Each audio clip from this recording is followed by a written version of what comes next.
据一项自称消息灵敏的 SCMP 报道，中国即将迎来自己的首款远程隐身轰炸机。这款轰炸机被广泛地称为轰20，其强大的性能一经报道，让美军专家蒙圈。美国人提出了质疑：中国人是怎么做到的？截至当前，这是我们所知道的关于轰20的所有消息。最早关于轰20信息来源应该是2016年。时任中国空军司令员在空军航空开发活动上，公称承认中国正在研发新一代远程轰炸机。新一代的说法说明这款轰炸机不会是轰6的魔改型号，应该是一款全新的轰炸机。社交媒体的讨论广泛认为，新轰炸机将会是类似美军 B2 隐身轰炸机，非裔设计。中国新轰有了一个名为红色 B2 的称号，认为中国新一代轰炸机编号为轰20的说法要更早一些，大概在2013年。就出现了关于轰20的讨论。在2014年，美国航空和空间技术周刊上披露了中国在研轰20隐身轰炸机。在2016年，时任空军司令坦诚，中国在研新一代远程轰炸机之后，虽然没有提及编号，但广泛的认为这就是轰20的首次公开披露。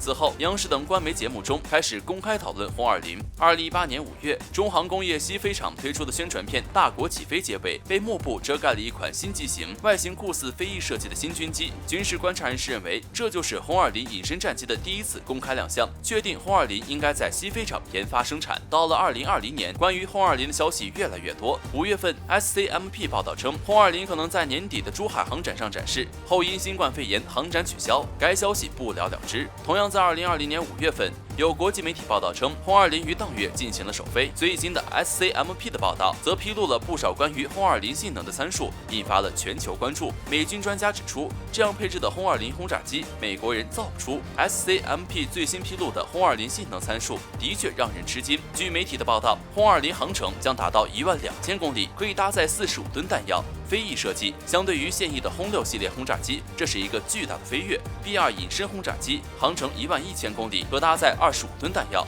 不过，如果 B2 想搭载更多的弹药，就要减少机载燃油，这将会降低航程。美国大众力学网站对 SCMP 发布的参数进行了分析，认为按照现在披露的信息，美国人无法想象轰20是怎么研发制造出来的。轰20比 B2 的航程远，载弹量多，意味着机体将会更加庞大。B2 已经安装了4个发动机，中国人会怎么办？美国人有些蒙圈，因为这些参数显示轰20将是一款神奇的武器。美国人认为中国的新轰炸机轰20不可能像 SCMP 报道的那么强大，因为美国人做不到，中国人能做到吗？另外，12000公里的航程将会使轰20的打击范围覆盖夏威夷。如果轰20飞行路线从北极飞越，那么美国50个州都在其惊人的覆盖距离内。必须指出的是 ，SCMP 强调了他们发布的轰20信息是源自匿名的消息人士。这款新型轰炸机即将公开发布，美军在为轰20服役积极做准备。在早先的一些分析中，红色 B2 是对轰20隐身轰炸机的一个概括。不过，分析认为，中国隐身轰炸机可能是采取飞翼设计，但未必同 B2 接近。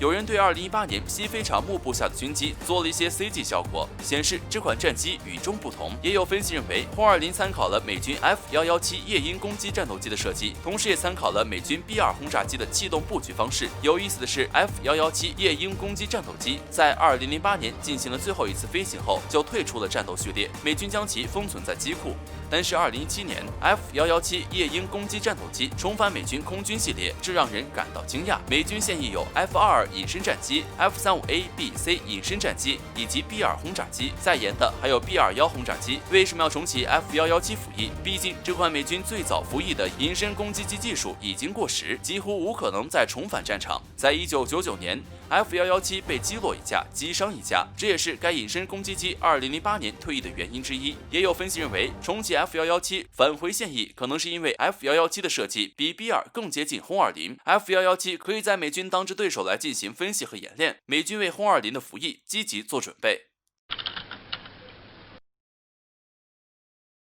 我们知道，在12月4日，中科院方面研制的量子计算机9章正式公开，运行速度超越此前美国谷歌的100亿倍。不论国内国外，量子霸权一词再一次被人们回忆起来，用震惊全球这种词汇当真不算夸张。而随着关注度的攀升，在12月11日，有观察人士就发现了其中一处细节，并在经济日报刊文指出，中国9章量子计算机的诞生不光体现在中国量子技术的进步以及其计算力上，更重要的是，中国很可能培育出一出全新的科技树。9章颠覆了当前国际上的一个共识问题：科技设备对于传统芯片有着严重的依赖，否则无法解释为何在美国不断断卡住中国高端芯片的脖子之际，中国却能够把量子霸权从美国佬手里抽走。从数值中看来，此次9张量子计算机能够在3分20秒的时间里完成 IBM 超算1万年的计算量，而全球第3位的超算需要20亿年，比谷歌开发的量子计算机快出100亿倍。从构成体来看，谷歌开发的量子计算机用的是54个量子位的超导芯片，而9张可就没有那么好的待遇了，由光子探测器、镭射系统、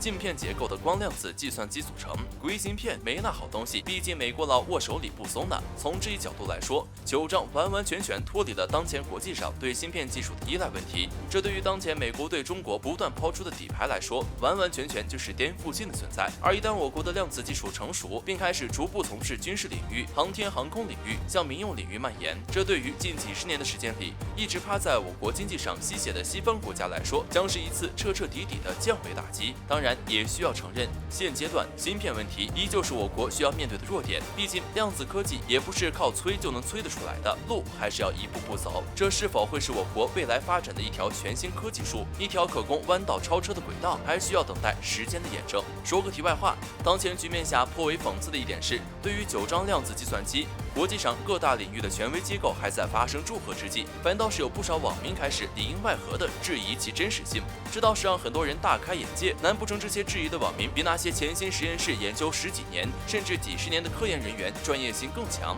还是说，仅仅因为是中国人研制的，所以它就不再是高科技了？中国有国外无，那就是太低端，别人不屑于研究，或者是实在没理由，干脆就是来一句 fake news。在全球瞩目中，中国嫦娥5号往返月球之旅之际，美国人有些耐不住寂寞了。在12月10日，原本由美国宇航局宣布的重返月球事项被美国副总统彭斯抢到手。彭斯宣布，美国已经选定重返月球的宇航员团队，9名男性，9名女性，一共18人。在美国的计划中，2024年前重返月球的宇航员中应该有女性。美国重返月球项目有哪些值得一看的东西？美国重返月球项目又叫阿尔忒弥斯计划。阿尔忒弥斯是希腊神话中的女性，美国首次登月命名为阿波罗计划。阿波罗是希腊神话中的太阳神，在希腊神话中，阿尔忒弥斯是阿波罗的孪生姐姐。或许正因为如此，美国人希望这次送一位女性宇航员上月球。美国首次在2004年制定了重返月球计划，要在2015年重返月球，最迟不超过2020年。当时，中国制定了探月工程，确定了探月3步走的规划，今年完美收官。很明显，2004年的美国重返月球计划黄了。2017年，在美国总统特朗普的强力支撑下，美国第2次重启了该计划，命名为阿尔忒弥斯计划。此前，美国预算整个重返月球要耗费1040亿美元，目前在2020年到2024年已经到位了350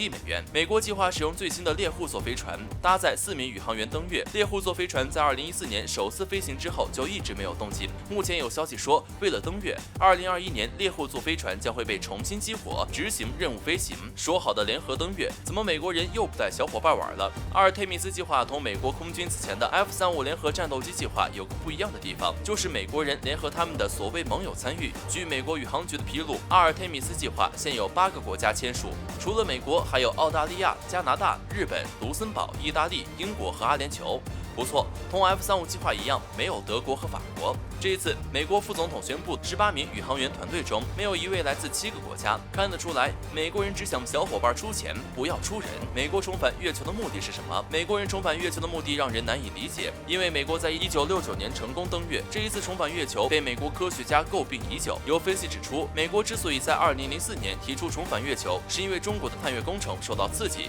后来美国平静了下来，又停止了重返月球计划。2017年，中国探月工程一切进展顺利，再次刺激美国人，因此阿尔忒弥斯计划正式制定。按道理，作为人类在太空探索最富有成果的国家，美国人应该盯着登陆火星这项计划，而不是将资金放在重返月球上。不过，也有分析认为，上世纪60、70年代，美国人登陆月球只是因为美苏争霸，为了登陆而登陆，对月球的了解非常有限。而科学家们研究月壤之后，发现月球上拥有地球上非常稀少的矿物资源，在月球上建立基地，除了可以展示国家科技形象，还可以以获得经济利益。根据公开的报道，中国的月球基地的技术储备已经完成，月宫1号试验成果斐然。美国人在这个领域处于落后状态，领先的只剩下到此一游的标记了。虽然选定了登月宇航员，为什么说美国人重返月球可能不能成型呢？在美国，并不是所有人对重返月球如特朗普那么狂热。后任总统拜登就曾公开表示对重返月球兴趣不大，这也就引发了广泛的担忧。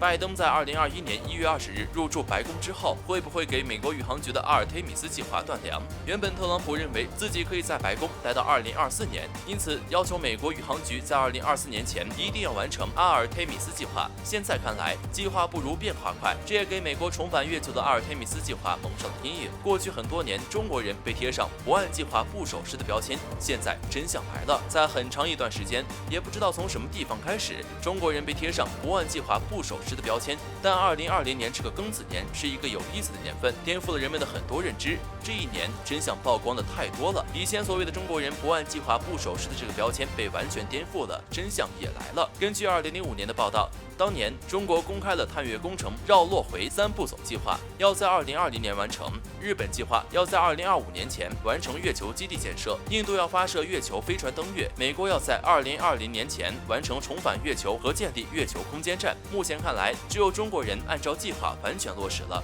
其他国家没有一个成功的或是落实的。因此，即使美国人公布了18人的登月宇航员名单又能怎样？实话说，笔者作为一个中国人，非常担忧的看着美国人做的这一切，还能不能好好的一起玩下去？